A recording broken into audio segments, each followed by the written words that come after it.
آج عورت مارچ بھی نکل رہا ہے اور اس میں نعرہ بھی لگایا جا رہا ہے کہ میرا جسم میری مرضی۔ جب معاشرے کی حالت یہ ہو چکی ہے تو ان میرا جسم میری مرضی والوں سے ایک سوال میرا بھی ہے، اور وہ سوال یہ ہے کہ تم عورتوں نے عورت کو صرف ایک جسم بنا کر پیش کیا ہے، جبکہ اسلام نے عورت کو جو عظمت دی ہے، اسلام نے عورت کو جو رفعت دی ہے، بیٹی کی شکل میں، ماں کی شکل میں، ماں کے بعد دادی کی شکل میں، تم نے ان ساری رفعتوں کو، ان ساری بلندیوں کو بھلا کر عورت کو ایک جسم بنا کر رکھ دیا۔ آج کون سی فیلڈ ایسی ہے کہ جہاں پر عورتیں کام نہیں کر رہی؟ میں نیٹ پر سرچ کر رہا تھا کہ آج صرف فوج کے اندر 1000 فیمیل ڈاکٹرز موجود ہیں، 2500 کے قریب نرسنگ سٹاف فوج کے اندر موجود ہے، اور ہمارے اسکولوں میں عورتیں بطور ٹیچر کام کر رہی ہیں،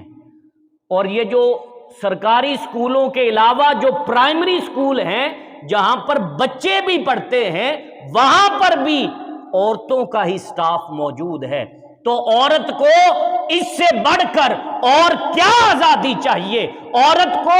اس سے بڑھ کر اور کیا حقوق چاہیے کہ وہ وقت جب عورتوں کو زندہ درگور کر دیا جاتا تھا، انسان سے انسانیت کا حق چھین لیا گیا تھا، اس وقت پیغمبر اسلام صلی اللہ علیہ وآلہ وسلم تشریف لائے اور آپ نے آ کر فرمایا